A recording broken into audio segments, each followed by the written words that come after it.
নাম কি জিনিস, এই কথাটা অল্পতেই বলে আমি আমার বক্তব্যকে শান্ত করব। দেখেন আল্লাহ তাবারক ওয়া তাআলা জাহান্নামের বর্ণনা করলেন।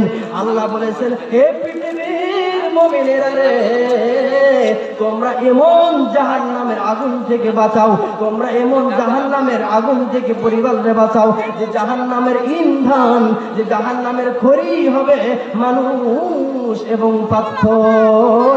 মানুষ এবং পাথরের মাধ্যমে ওই জাহান্নামের আগুনকে জ্বালানো হবে। বন্ধুরে, আজকে এই দুনিয়ার আগুন আমরা সহ্য করতে পারি না, তাহলে ওই জাহান্নামের আগুন কেমনে বরদাস্ত করবো?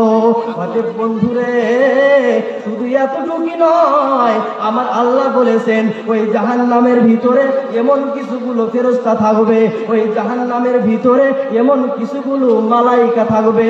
আল্লাহ তাবারক ওয়া তাআলা বললেন, আলাইহা মালাইকাতুন গিলাদুন শিদাদ লা ইয়াসুনাল্লাহা মা আমারহুম ওয়া ইয়াফআলুনা মা ইউমারুন।